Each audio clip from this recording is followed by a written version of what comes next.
आज के इस वीडियो में मैं क्लास 11 का वेक्टर एक नया चैप्टर से आपका रूबरू करवाने वाला हूं। तो इस वीडियो को पूरा एंड तक देखिएगा। ये क्लास 11 चैप्टर जिसका नाम है वेक्टर, यहां पर ये 01 एपिसोड होने वाला है। हम लोगों ने क्लास 11 का यूनिट एंड डायमेंशन को अच्छा से कंप्लीट कर लिया है। 10 लेक्चर्स मैंने बनाया, आप सभी लोगों ने अच्छा उसको प्यार दिया है।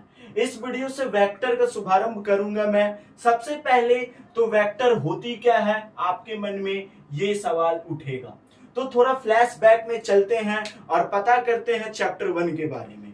वहां पर हम लोग डिस्कस किए थे कि भैया फिजिकल क्वांटिटी नाम का कुछ चीजें जो होती है वो फिजिक्स में होती है।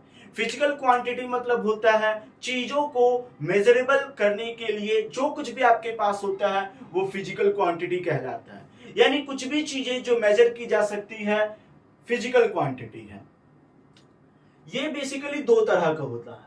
पहला होता है स्केलर क्वांटिटी और एक होता है आपका वेक्टर क्वांटिटी। ठीक है। अब कुछ लोग कहेंगे कि सर टेंसर क्वांटिटी भी होता है। चलिए मैं लिख देता हूं आपके लिए टेंसर क्वांटिटी, लेकिन यहां पर लोग बेसिकली इसकी बातें नहीं करते हैं। चलिए मैं आपको सबसे पहले बताता हूं कि स्केलर क्वांटिटी क्या होती है।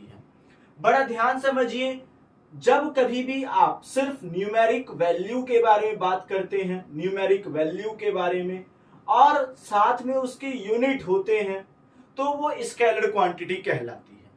यानी कि आपको न्यूमेरिक वैल्यू और आपका यूनिट ये दोनों ही काफी होता है आपके स्टेटमेंट को, फिजिकल क्वांटिटी को कंप्लीट करने में। हम लोग जानते हैं चैप्टर 1 से कि फिजिकल क्वांटिटी मतलब होता है एन यू। एन यू मतलब क्या हुआ? एन मतलब हुआ न्यूमेरिक वैल्यू, यू मतलब हुआ उसका यूनिट। उसी तरीका से स्केलर क्वांटिटी में भी सेम यही कहानी है। आपके नंबर और उसके यूनिट, बेसिकली ये दो चीजें फिजिकल क्वांटिटी में स्केलर क्वांटिटी को अच्छा से व्यक्त कर देता है, एक्सप्रेस कर देता है। वहीं बात करें वेक्टर के बारे में, तो भैया यहां पर न्यूमेरिक वैल्यू तो होगा, यहां पर यूनिट भी होगा, लेकिन इसके साथ में एक और चीज का जरूरत पड़ जाएगा जिसका नाम है डायरेक्शन। ठीक है, जिसका नाम है डायरेक्शन। अब ध्यान समझिए, यहां पर स्केलर और वेक्टर क्वांटिटी तो आपको समझ में आ गया होगा। थोड़ा इसको और अच्छा से समझते हैं, फिर टेंसर क्वांटिटी की ओर रुख करेंगे। ध्यान समझिए, मैं मार्केट में गया और कहा कि भैया मुझे 2 केजी आलू दीजिए। तो वो पर्सन जो भी आलू बेच रहा है बड़ा आसानी से मुझे 2 केजी आलू दे देगा, उसको पूरी बात समझ में आ गई। ठीक है। अब यहां पर उसको कुछ और इंफॉर्मेशन नहीं चाहिए कि किस डायरेक्शन में 2 केजी आलू दूं, ठीक है, कैसे 2 केजी आलू दूं, उसको ये सब नहीं जानना है। उसको बात सीधी सी है, समझ में आ गई। अब यहाँ पर एक पर्सन है, ये ब्रिज का रेलिंग है बेसिकली, यहाँ पर एक पर्सन खड़ा है। ठीक है। अब मुझे कोई बोल रहा है कि इस पर 5 न्यूटन का या 100 न्यूटन का फोर्स लगा, इस पर 5 न्यूटन का या 100 न्यूटन का फोर्स लगा। ठीक है, 5 न्यूटन या 100 न्यूटन का फोर्स। अब कोई बंदा आया, पर्सन इस तरीका से खड़ा है, ध्यान समझिए, इस तरीका से खड़ा है। ठीक है। अब कोई बंदा आया, यहां से फोर्स लगाया, ये ब्रिज है बेसिकली, और ये यहाँ पे पूरा नदी वगैरह है, और कोई पर्सन है इस तरफ फोर्स लगा दिया तो वो गिर जाएगा, डूब जाएगा। और कोई बंदा है इस तरफ फोर्स लगाया, वो बच जाएगा। तो इस कंडीशन में बड़ा ध्यान समझिए, इस कंडीशन में क्या है, फोर्स का डायरेक्शन जरूरी है कि फोर्स नॉर्थ की तरफ लगाया जाए मैप वाइज, या फोर्स साउथ की तरफ लगाया जाए मैप वाइज। यदि वो साउथ की तरफ लगाता है बंदा बच जाएगा, और यदि वो फोर्स इस तरफ लगाएगा तो आप समझ ही सकते हैं। तो इसका मतलब मैं ये कहना चाहता हूं कि फोर्स सिर्फ मैग्नीट्यूड पर डिपेंड नहीं करता, फोर्स उसका न्यूटन जो यूनिट है उस पर डिपेंड नहीं करता है। फोर्स को एक और चीज चाहिए अच्छा से डिपिक्ट करने के लिए, जिसको हम लोग कहते हैं डायरेक्शन।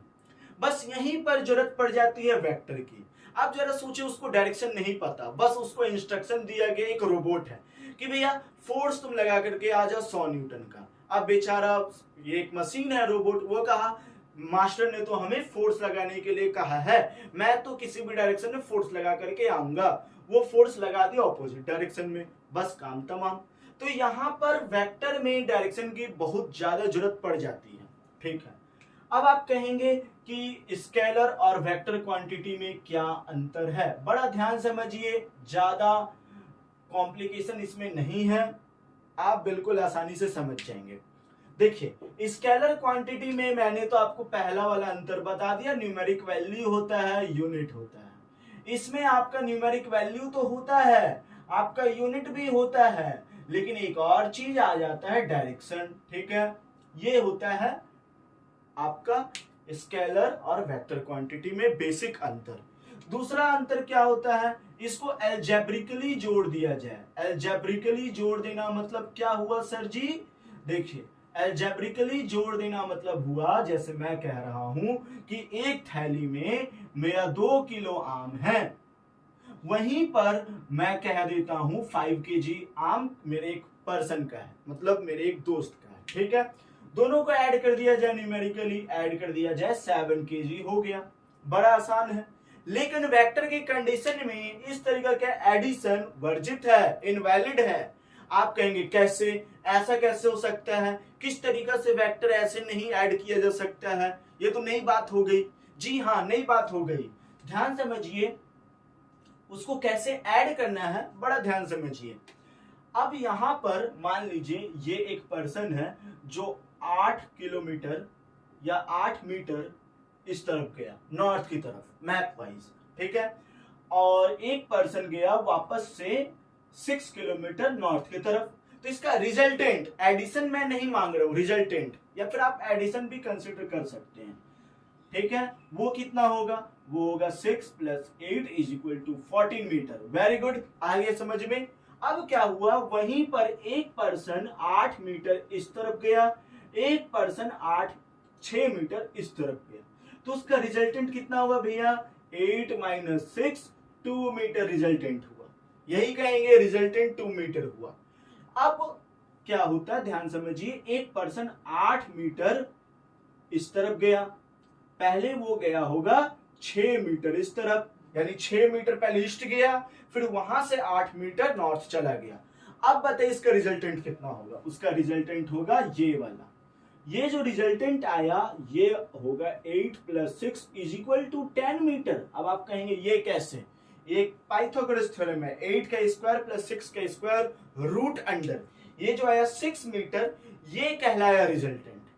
ध्यान समझिए, क्वांटिटी सेम है, 8 मीटर 6 मीटर, 8 मीटर 6 मीटर, कभी इसका रिजल्टेंट 14, कभी 2, तो कभी 10 मीटर आ रहा है।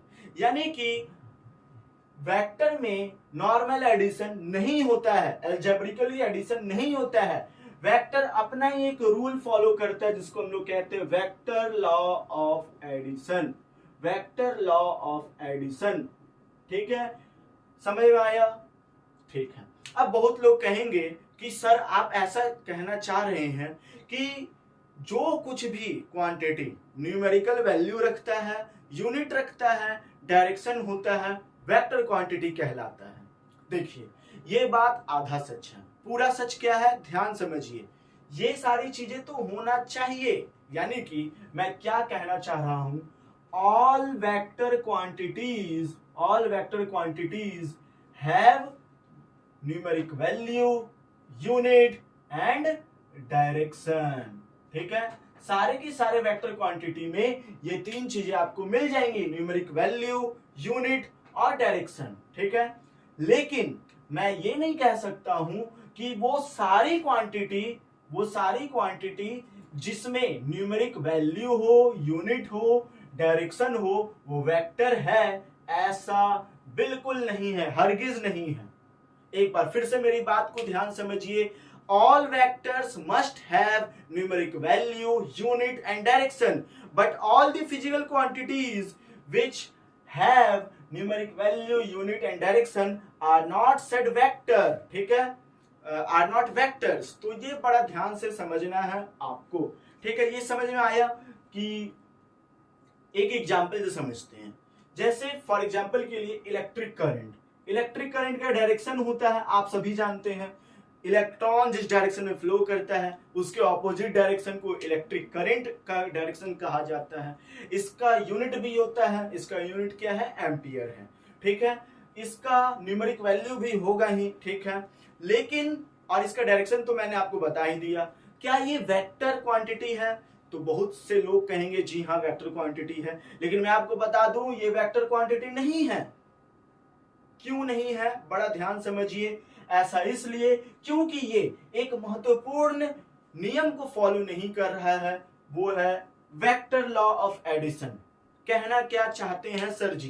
कहना ये चाहते हैं कि वेक्टर क्वांटिटी तब होगा जब वो डायरेक्शन तो रखेगा लेकिन उसको वेक्टर लॉ ऑफ एडिशन भी फॉलो करना होगा। क्या है vector law of addition? Vector law of triangle addition, vector law of parallelogram addition, vector law of polygon addition, बहुत सारे लॉज हैं। लेकिन यहां पर मैं उन लॉज को बाद में डिस्कस करूंगा। लेकिन आप पहले समझिए कि वेक्टर क्वांटिटी होने का शर्त सिर्फ डायरेक्शन नहीं होना है। वेक्टर क्वांटिटी होने का शर्त वेक्टर लॉ ऑफ एडिशन को फॉलो करना है। थोड़ा सा मैं आपको बताने वाला हूं इसके बारे में, ध्यान समझिए। जैसे एक 5 एम्पियर का करंट आया इस डायरेक्शन से, मतलब 7 एम्पियर का करंट इस डायरेक्शन से आया, इसका रिजल्टेंट जो होगा वो 12 एम्पियर होगा, ना कि कुछ और। ये डिपेंड नहीं करेगा किस एंगल पर है। वैसे ध्यान समझिए वेक्टर लॉ ऑफ एडिशन पूरे के पूरे एंगल डिपेंडेंट होते हैं, लेकिन यहां पर ये डिपेंड नहीं करेगा कि किस एंगल से आ रहे हैं। हालांकि ये डायरेक्शन इसका डिपेक्ट होता है, बावजूद इसके ये डायरेक्शन पर डिपेंड नहीं करता, ये एंगल पर डिपेंड नहीं करता है, ना ही ये वेक्टर लॉ ऑफ एडिशन को फॉलो करता है। तो इसीलिए ये ना ही स्केलर क्वांटिटी है ना ही वेक्टर क्वांटिटी है, ये है टेंसर क्वांटिटी। इलेक्ट्रिक करंट एक टेंसर क्वांटिटी कहलाता है। ठीक है, अब ध्यान समझिए प्रेशर जो है, प्रेशर भी टेंसर क्वांटिटी है, सेम इलेक्ट्रिक करंट की तरह बिहेव करता है। तो उम्मीद है आपको ये वेक्टर का बेसिक नॉलेज समझ में आया होगा कि क्या है स्केलर क्वांटिटी, क्या है वेक्टर क्वांटिटी। ठीक है, आपको आगे बताता हूं।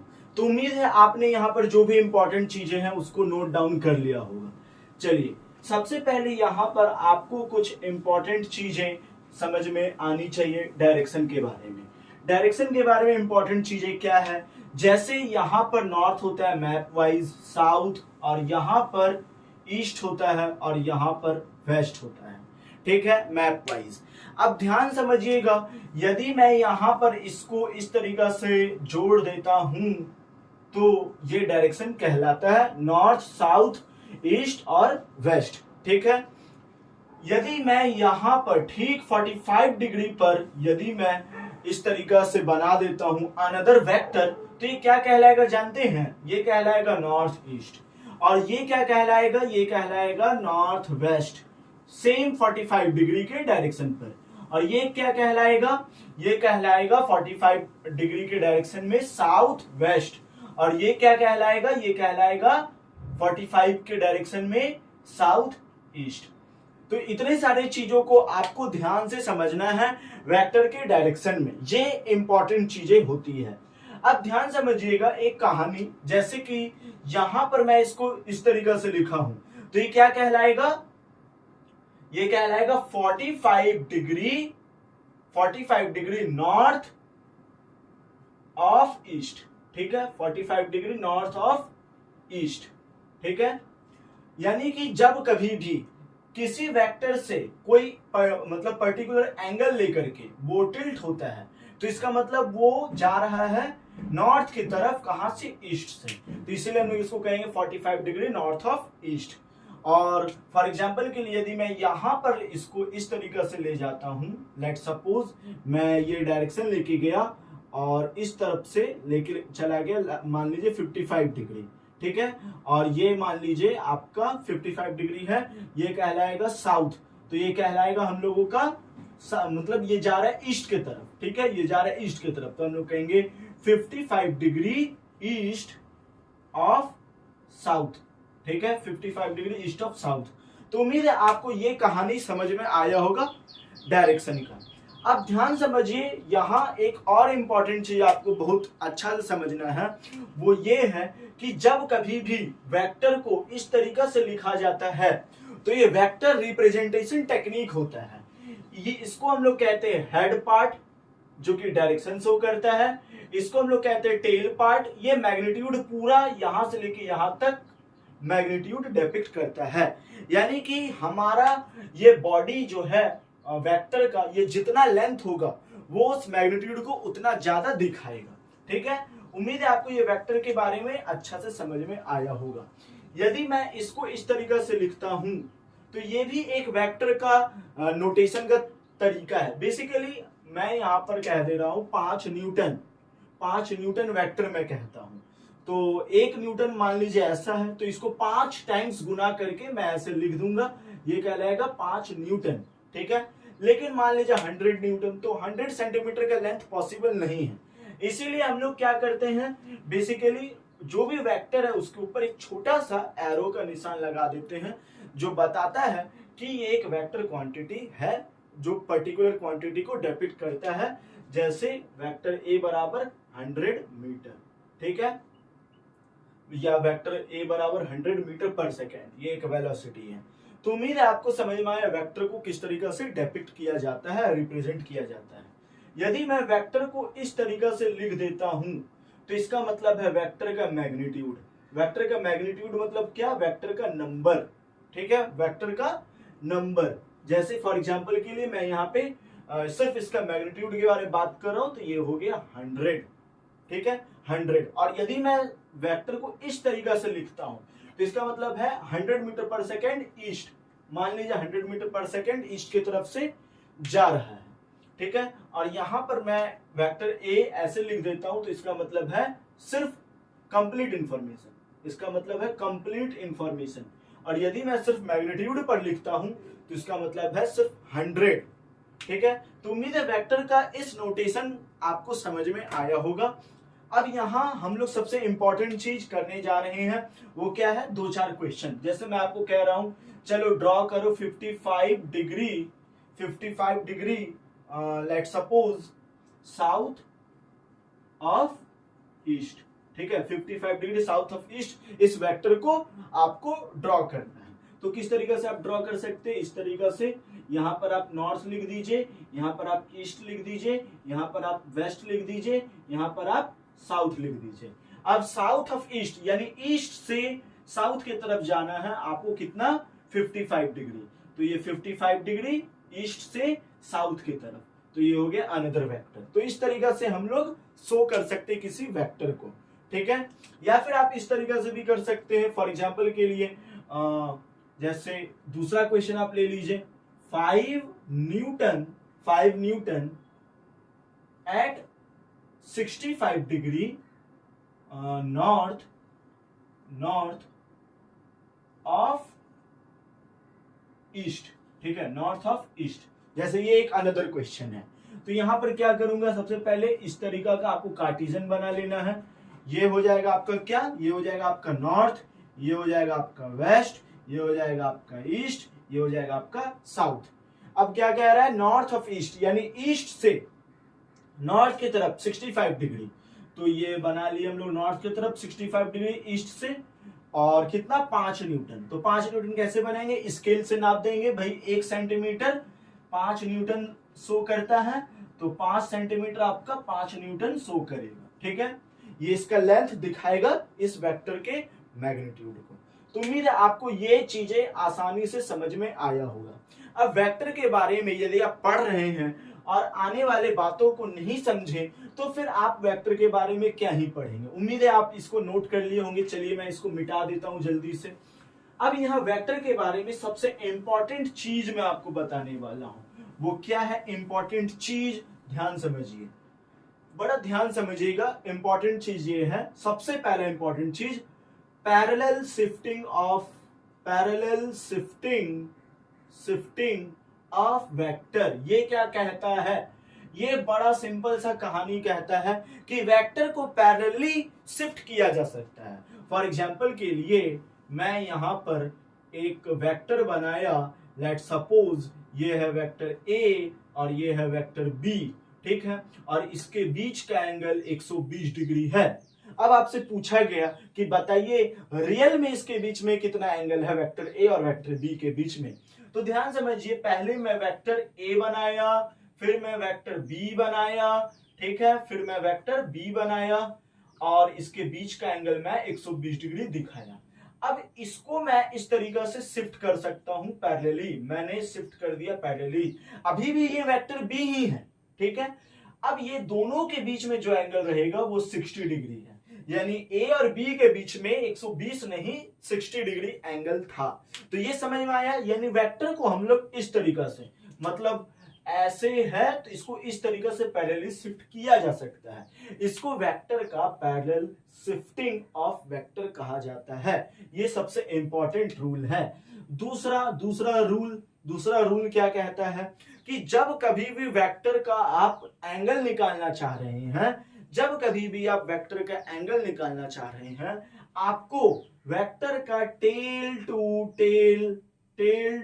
टेल मैच करना है, वेक्टर का टेल टू टेल मैच करना है। उसके बाद वहां पर जो एंगल आएगा, स्मॉलर एंगल ही दोनों वेक्टर के बीच में, स्मॉलर एंगल ही दोनों वेक्टर के बीच में आपका दो वेक्टर बीच का एंगल होगा। ये ध्यान से आपको समझना है।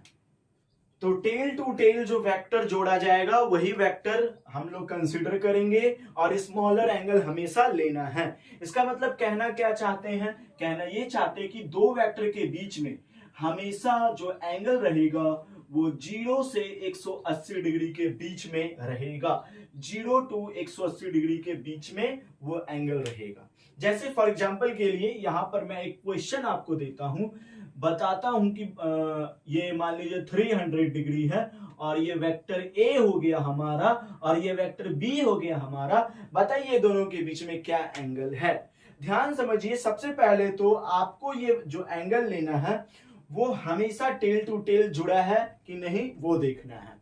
तो देखिए बड़ा आसानी से टेल टू टेल जुड़ा हुआ है। अब टेल टू टेल जुड़ने के बाद दो एंगल आपको दिखेगा, एक 300 डिग्री और एक यहां पर आपको दिखेगा 60 डिग्री। ये जो 60 डिग्री है स्मॉलर एंगल, इसको लेना है हमेशा, यही है दो वेक्टर के बीच में एंगल। एक अच्छा क्वेश्चन ये आपको यहां मैंने पहले ही करा दिया है, एक वेक्टर ए है और एक वेक्टर बी है, उसके बीच का एंगल 120 डिग्री बताया जा रहा है, इसको पैरेलली शिफ्ट किया गया तो 60 डिग्री हमारा एंगल निकल करके आ रहा है। कैसे? Parallel shifting of vector rule से, ठीक है। तीसरा रूल क्या कहता है भाई साहब? तीसरा रूल कहता है कि यदि कभी भी 2 पाई शिफ्टिंग किया जाए वेक्टर का 2 पाई शिफ्टिंग या 2 पाई उसको रोटेट किया जाए, तो ध्यान समझिए वेक्टर में कोई बदलाव नहीं आता है, वेक्टर अनचेंज रह जाता है। जैसे फॉर एग्जांपल के लिए मैं ये वेक्टर लिया, इसको मैं 2 पाई यानी 360 डिग्री घुमा दिया तो ये अनचेंज्ड ही रह जाता है। तो ये तीन नियम आपको ध्यान से समझना है। पहला पैरेलल शिफ्टिंग ऑफ वेक्टर, दूसरा टेल टू टेल मिलाइए तब जाकर के जो दो एंगल आएगा उसमें छोटा एंगल आपको कंसीडर करना है। इससे ये पता चलता है कि एंगल 0 डिग्री से 180 डिग्री के बीच में होगा। वेक्टर को 2 पाई घुमा देने पे वेक्टर पर कोई असर नहीं पड़ता है, इसीलिए हम लोग इसको वेक्टर अनचेंज रूल भी कहते हैं। देखिए इतना सब कुछ समझ लेने के बाद अब हम लोग जल्दी से आ जाते हैं टाइप्स ऑफ वेक्टर पर। टाइप्स ऑफ वेक्टर अब हमारा अगला टॉपिक है कि भैया वेक्टर कितने प्रकार के होते हैं। तो जल्दी से मैं इसको मिटा देता हूं, उम्मीद है आपको ये सारी चीजें समझ में आ गया होगा। जल्दी से आप नोट डाउन कर लिया कीजिए। चलिए सबसे पहले टाइप्स ऑफ वेक्टर पर आते हैं हम लोग। सबसे जाना माना वेक्टर जिसका नाम है इक्वल वेक्टर। इक्वल वेक्टर क्या होता है? देखिए इक्वल वेक्टर होने के लिए तीन चीजें होना जरूरी है। सबसे पहले मैग्नीट्यूड सेम, दूसरा डायरेक्शन सेम और तीसरा यूनिट भी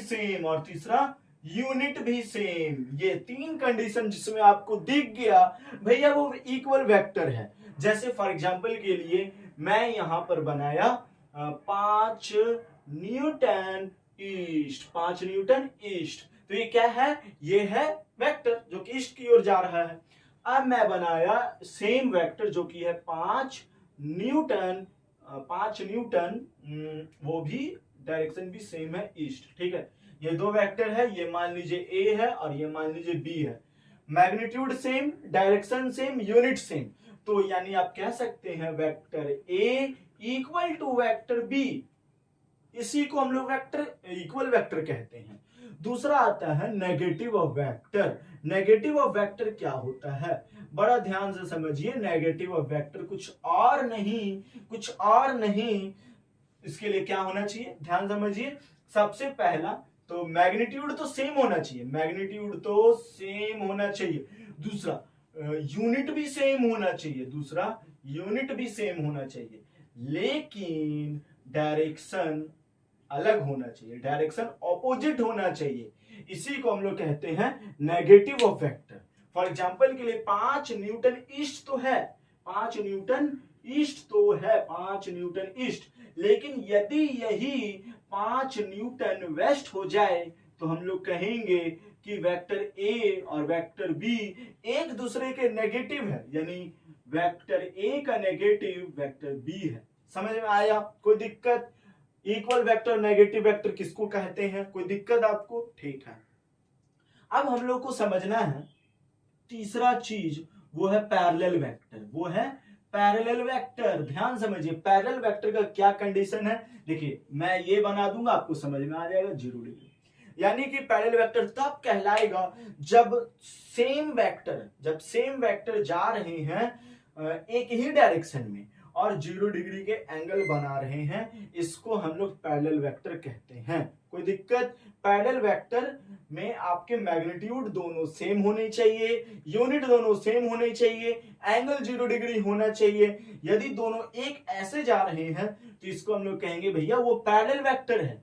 अब ध्यान समझिए, यदि एक वेक्टर ऐसे जा रहे हैं पूरा 180 डिग्री का एंगल बना करके, एक वेक्टर ऐसे जा रहा है, एक वेक्टर ऐसे जा रहा है, मेरे हाथों को देखिए, एक वेक्टर ऐसे, एक वेक्टर ऐसे, दोनों 180 डिग्री का एंगल बना करके जा रहा है, तो उसको हम लोग कहेंगे anti parallel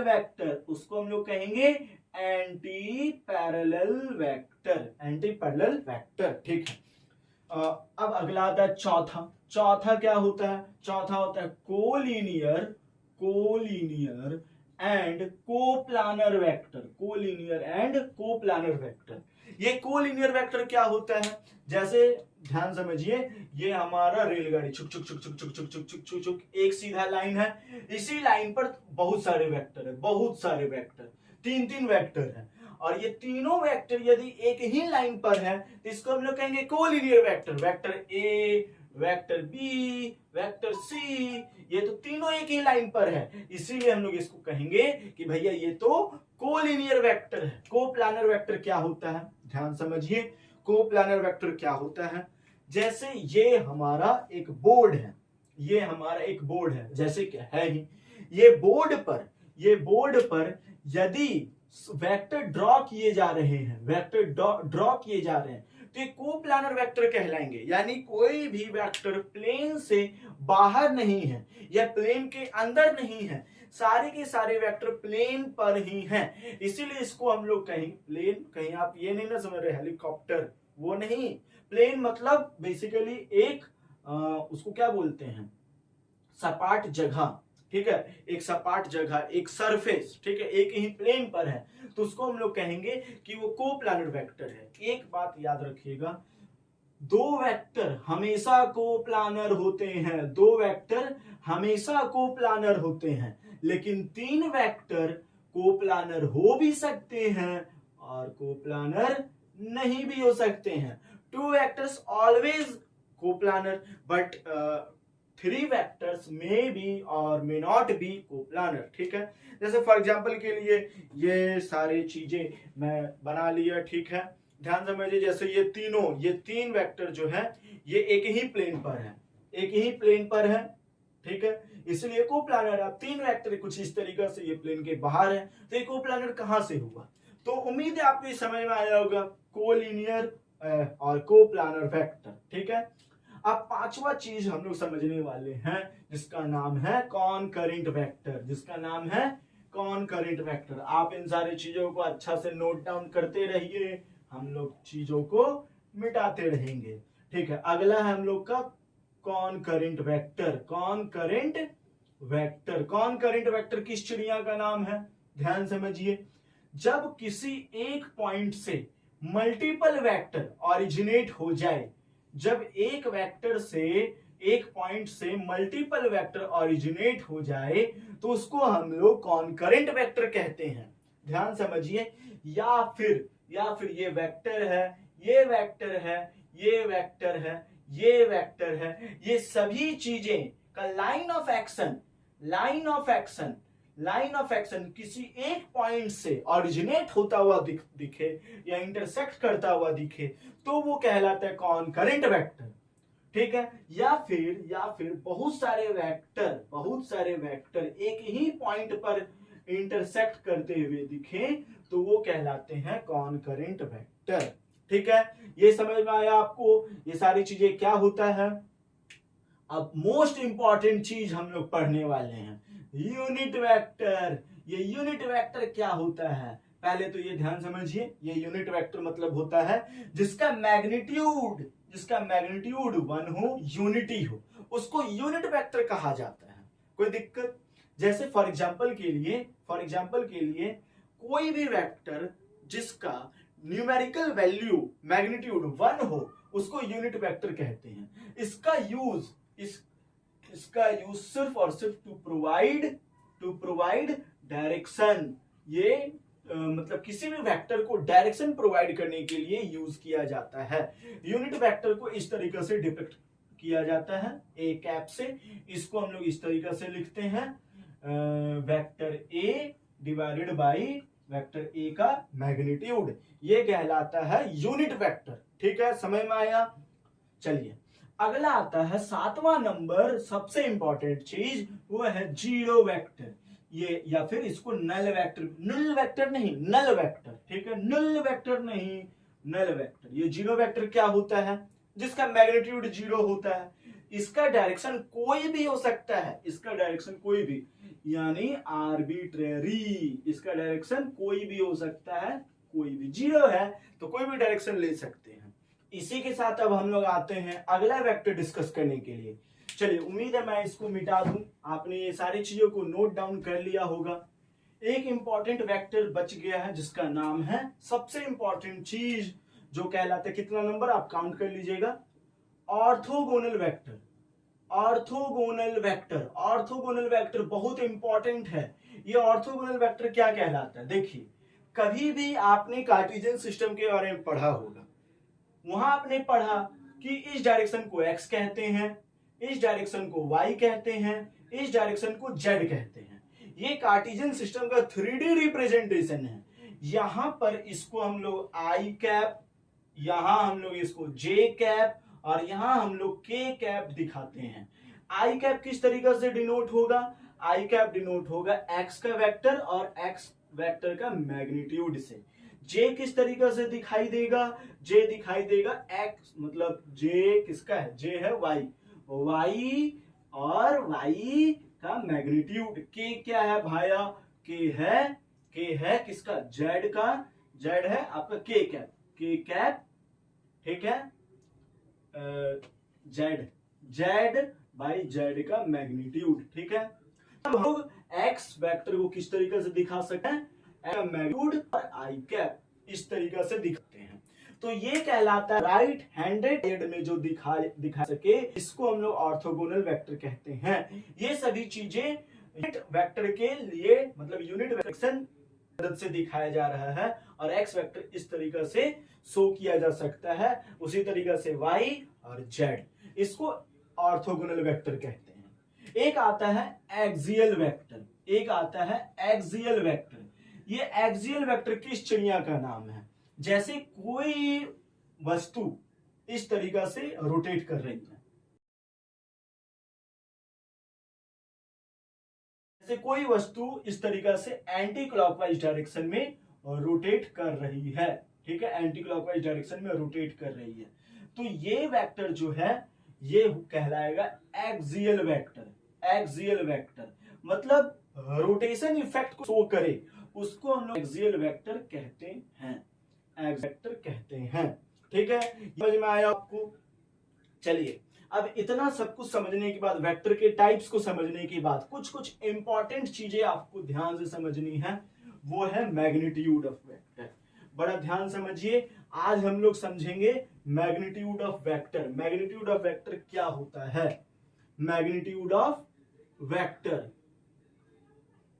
magnitude of vector, ये मैग्नीट्यूड ऑफ वेक्टर क्या होता है ध्यान समझिए। जैसे फॉर एग्जांपल के लिए एकदम ध्यान से, जैसे मैं लिखता हूं एक्स आई कैप, ठीक है, प्लस वेक्टर को इस तरीके से एक 3 डायमेंशन में कोई वेक्टर काम करता है तो उसको ऐसे ही शो किया जाता है, वाई जे कैप प्लस जेड के कैप। ठीक है, इसका मैग्नीट्यूड कैसे निकलेगा? मान लीजिए ये ए है तो इसका मैग्नीट्यूड निकालने के लिए simply x plus Y plus Z का स्क्वायर रूट अंडर इस तरीके से कर दीजिए, आपका मैग्नीट्यूड निकल जाएगा। अब बहुत लोग डिस्कस करते हैं कि भैया दो वेक्टर के बीच में एंगल कैसे निकलता है, तो हेडिंग लगाइए एंगल बिटवीन टू वेक्टर। देखिए, मैं ये सभी चीजों को आपको फील करवाऊंगा, लेकिन थोड़ा चीजों को अच्छा समझने के लिए आपको बस ये जानना है कि किस तरीका से ये बेसिक चीजें काम करती है। तो चलिए जल्दी से मैं यहां पर आपको बता देता हूं, angle between two vector, angle between two vector, angle between two vector ये क्या है ध्यान समझिए। जैसे ए डॉट बी के बीच में एंगल क्या होगा? Magnitude of A magnitude of B cos theta. ये जो कॉस थीटा आया इसी को A dot B by magnitude of A magnitude of B कर दीजिए, आपका एंगल निकल जाएगा। अब इसके बेसिस पे मैं 2-4 क्वेश्चन आपको दे देता हूं। जैसे फॉर एग्जांपल के लिए आपको निकालना है 5i cap plus 6j cap plus 7k cap, ये वेक्टर मान लीजिए a है और इसका मैग्नीट्यूड आपको निकालना है। जल्दी से बताइए, निकाल के बताइए, ये आपका होमवर्क है, मैं नहीं निकाल के दूंगा। यदि आपको ये नहीं आता है तो मैं अगले वीडियो में सॉल्यूशन लेकर के आऊंगा। एक और क्वेश्चन मान लीजिए, वेक्टर ए मान लीजिए उसका वैल्यू है 5i cap plus 5i cap plus 6j cap minus 7k cap, कुछ भी मान लीजिए। और दूसरा है b का वैल्यू मान लीजिए minus 2i cap minus 5j cap plus 6k cap. ये दोनों के बीच में आपको एंगल बताना है कितना होगा इस एंगल से। ध्यान समझिए, ये दो वेक्टर के बीच में आपको इंटू करना होगा, तो बहुत आसान है। ये दोनों को इंटू कीजिएगा, एज इट इज लिख दीजिएगा, जैसे 5 2 10, 6 5 30, 7 6 42। ये आपका 2 क्वेश्चन होमवर्क है।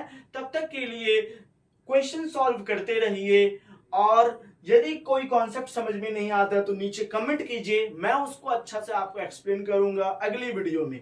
तब तक के लिए ये 2 क्वेश्चन आपका होमवर्क है। कॉन्सेप्ट समझ लेने के बाद अब यहां मैं आपके लिए 4 क्वेश्चंस चुन चुन करके लाया हूं, जो आपके समझे हुए कॉन्सेप्ट्स को एकदम अच्छा से क्लियर कर देगा। तो सबसे पहला क्वेश्चन पढ़ते हैं।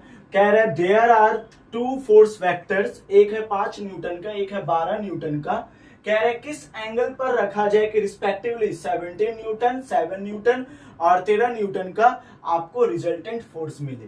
तो क्वेश्चन बड़ा सिंपल है। यहां पर पहला वेक्टर है 5 न्यूटन का, मान लीजिए ए, और दूसरा वेक्टर है आपका लेट सपोज बी, और उसका मैग्नीट्यूड है 12 न्यूटन का। तो सबसे पहले 17 न्यूटन का बात कर लेते हैं। बड़ा सिंपल, यदि दोनों वेक्टर को इसी तरीके से 0 डिग्री के एंगल पर रखा जाए, 0 डिग्री के एंगल पर, तो हमारा जो मैग्नीट्यूड आएगा वो कितना आएगा? 12 प्लस 5 17 न्यूटन का हमारा मैग्नीट्यूड आ जाएगा, 17 न्यूटन का हमारा मैग्नीट्यूड आ जाएगा। ठीक है, अब कह रहा है कि 7 न्यूटन कैसे आएगा।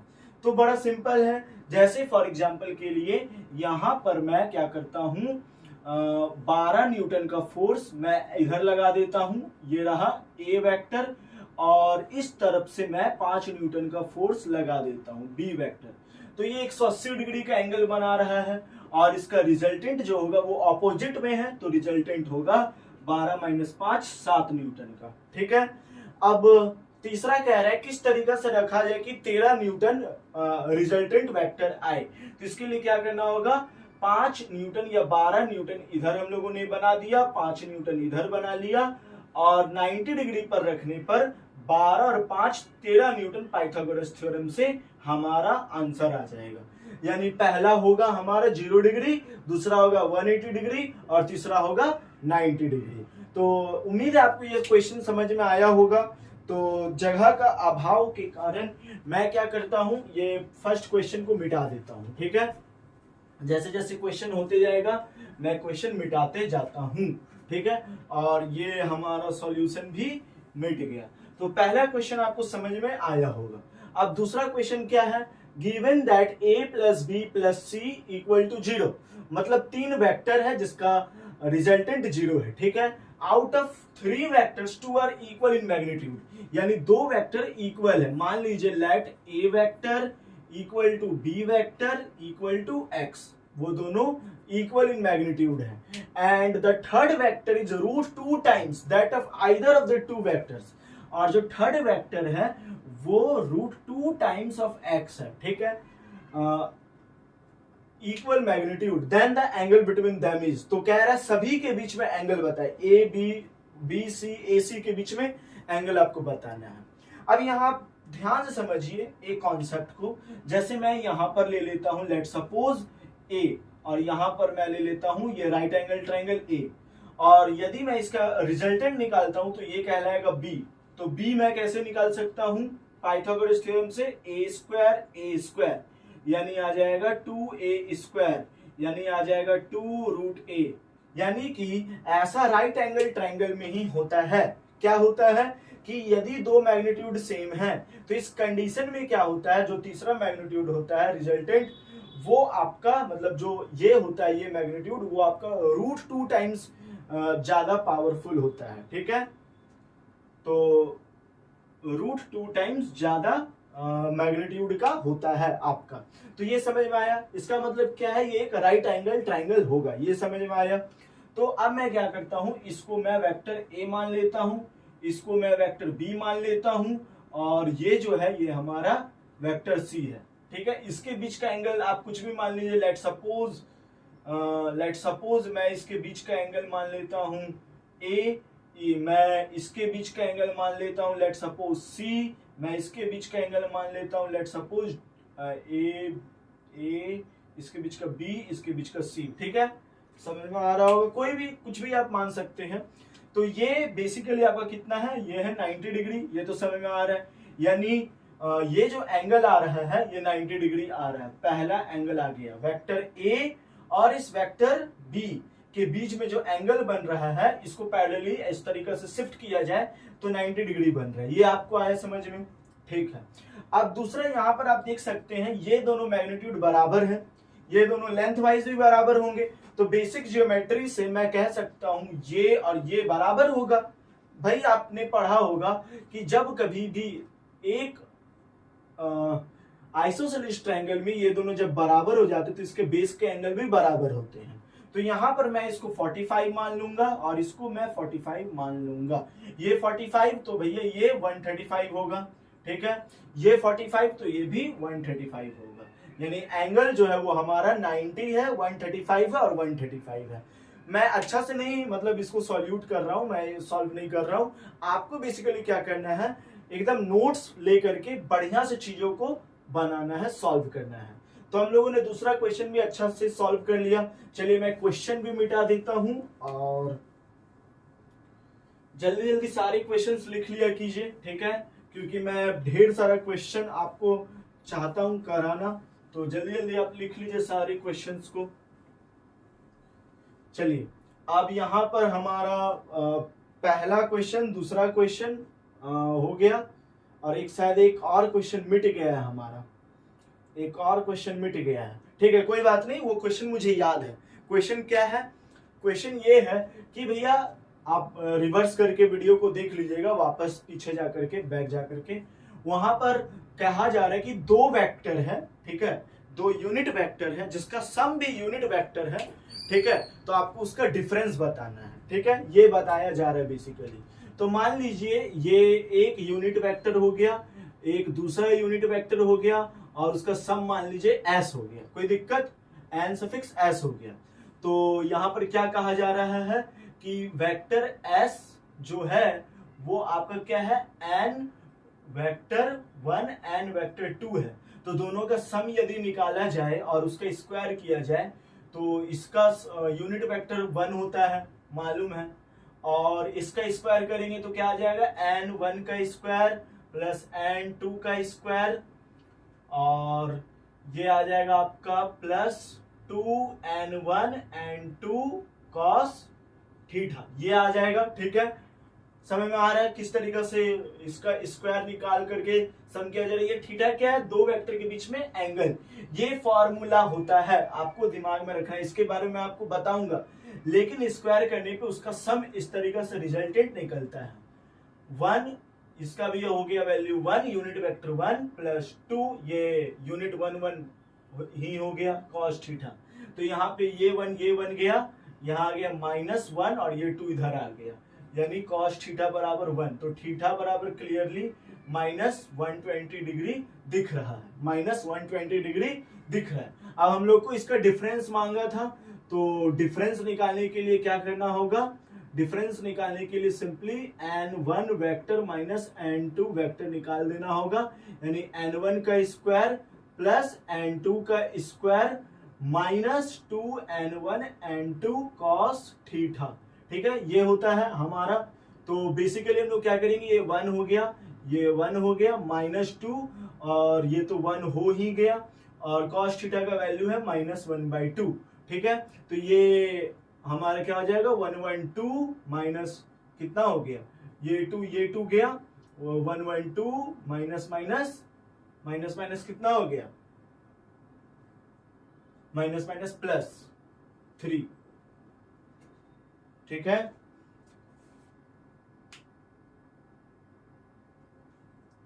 ठीक है, तो इसका सम 3 हो गया। तो इसका भी स्क्वायर मैं कर देता हूं, क्योंकि यहां पर स्क्वायर होता है इसका, तभी जाके 1 बैठता है। तो इसका भी मैं स्क्वायर कर देता हूं, इसका भी मैं स्क्वायर कर देता हूं, और फिर उसके बाद जो हमारा यूनिट वेक्टर का डिफरेंस आया वो √3 आ गया। तो उम्मीद है ये आपको समझ में आया होगा किस तरीका से ये निकल रहा है। बहुत बेसिक सा क्वेश्चन है, कह रहा है दो वेक्टर का सम यदि दिया हुआ है तो डिफरेंस निकालना है। दो वेक्टर यूनिट है तो यूनिट आंसर भी आ रहा है 1, इसका इस तरीके से निकलता। फॉर्मूला आपको याद रखना है, यूनिट 1 1 2 cos थीटा, थीटा का वैल्यू 120 का वैल्यू से पुट कर दिया गया, निकल गया डिफरेंस √3। चलिए अब यहाँ एक बहुत बढ़िया क्वेश्चन मिल रहा है, ठीक है, ये ध्यान से समझना है आपको। देखिए एक्चुअली में क्या हो रहा है, देखिए ये एक बॉब है, ठीक है, ये एक बॉब है, मैं थोड़ा बड़ा बना देता हूं, ये एक बॉब है, ठीक है। इसको इस तरीका से बेसिकली क्या किया गया है, इस तरीका से टान दिया गया है एक फोर्स F लगा करके। यहां पर इसका मास कितना है, ये कितना 50 gram, a bob 50 gram hangs vertically at the end of a string. ये 50 सेंटीमीटर का स्ट्रिंग है, ठीक है, ये 50 सेंटीमीटर का स्ट्रिंग है, hangs at the end of a string 50 centimeter if 20 gram force, 20 gram force. तो 20 ग्राम फोर्स को हम लोग किस तरीके से 10 से इंटू करके निकाल सकते हैं। 10 क्या है, अब ये ग्राम में है, बेसिकली यूनिट में चेंज करेंगे कोई फायदा है नहीं, क्यों नहीं है मैं आपको बताऊंगा। 200 समथिंग इस तरीका से आएगा, जो भी आएगा बाद में डिवाइड ही हो जाएगा, ठीक है। और यहाँ पर एक 50 ग्राम का बेसिकली क्या हो रहा है, वेट है, तो 50 इंटू 10 तो 500 समथिंग इस तरीका से आएगा, ठीक है। अब यहाँ आपको ध्यान समझना है, मैं क्या करता हूं, इसको इस तरीका से ज्वाइन कर देता हूं और इस तरीका से ज्वाइन कर देता हूं, ठीक है। ये डिस्टेंस मुझे निकालना है बेसिकली, ठीक है, मैं इसका नाम दे देता हूं OAB, ठीक है। तो मुझे AB निकालना है, ये एंगल थीटा मैं मान लेता हूं। तो बाय ज्योमेट्री ये बेसिकली पैरेलल है एक दूसरे का, ये सब कुछ, ये लाइन और ये लाइन पैरेलल है, तो ये भी थीटा कहलाएगा, मालूम है कि जैसे फॉर एग्जांपल के लिए ये दो लाइन है, ठीक है, इसके बीच का जो एंगल रहता है वो दोनों बराबर होता है, ठीक है। तो यहाँ भी थीटा मान लीजिए, तो ये जो कंपोनेंट होगा वो टी कॉस थीटा होगा। कैसे होगा? थीटा के सामने वाला कंपोनेंट कॉस थीटा होता है, और ये जो कंपोनेंट होगा ये आपका टी साइन थीटा होगा, ठीक है। तो इक्विलिब्रियम कंडीशन में मैं क्या कह सकता हूं कि टी साइन थीटा बराबर 200 और हमारा टी कॉस थीटा बराबर क्या हो जाएगा 500, ऐसा कुछ होगा। अब मैं क्या करता हूँ, ये दोनों इक्वेशन को इक्विलिब्रियम में, ये इसको बैलेंस करेगा, ये इसको बैलेंस करेगा, मैं दोनों को डिवाइड दे देता हूँ। तो टी टी कट गया, sine theta cos theta tan theta होता है, और ये गया 0.5 या 2/5 आया, ठीक है। ये समझ में आया आपको? कोई दिक्कत? टेन थीटा का वैल्यू हमारा आ गया 2/5। थोड़ा अच्छा से आप नोट्स बना लीजिएगा, इतना आपको ख्याल रखना है बस, ठीक है। तो टेन थीटा का वैल्यू आ गया हमारा 2/5। अब यहाँ आगे क्या करना है, हम लोगों को इसका वैल्यू निकालना है। तो इसका वैल्यू कैसे निकलेगा? देखिए, साइन थीटा बराबर परपेंडिकुलर और हाइट, मैं ऐसा कर सकता हूं और साइन थीटा का वैल्यू निकल जाएगा इससे। तो चलिए मैं यहां पर लिख देता हूं साइन थीटा बराबर परपेंडिकुलर क्या हो जाएगा, ये ए बी हो जाएगा, जिसका वैल्यू हम लोगों को निकालना है, और ये हाइट हो जाएगा हमारा ओ बी, ठीक है, ओ बी हाइट हो जाएगा। साइन थीटा का वैल्यू कैसे निकलेगा? P/H, P कितना है यहाँ 2, H कितना हो जाएगा 25 और 2 29, √29 हो जाएगा, √29 यानी 2/√29 आ जाएगा साइन थीटा का value is equal to sine theta, ठीक है। तो साइन थीटा का वैल्यू मैं यहाँ पुट कर दिया 2√29, ठीक है, कोई दिक्कत नहीं है। अब यहां पर ध्यान से समझिए, AB का वैल्यू हम लोगों को निकालना है, AB का वैल्यू हम लोगों को निकालना है। तो AB मैं रख देता हूं 29 AB, और यहाँ OB हम लोगों को पुट करना है। OB क्या होगा? OB रस्सी का लेंथ होगा, बेसिकली है, क्योंकि रस्सी का लेंथ दिया हुआ है, तो ये यहां जाए, ये यहां जाए। मान लीजिए इन एक्सटेंसिबल रस्सी है तो 50 सेंटीमीटर ही होने वाला है। तो AB is equal to 2/√29 into 50 कर लीजिए, आपका आंसर आ जाएगा। जो भी आएगा वो हमारा AB ये डिस्टेंस निकलेगा। तो उम्मीद है वेक्टर का ये बेसिक आपको समझ में आया होगा। क्वेश्चन प्रैक्टिस करते रहिए, कोई भी क्वेश्चन में प्रॉब्लम है वीडियो को बैक जाकर के देख लीजिए, समझ में आ जाएगा आपको। Thanks for watching this video.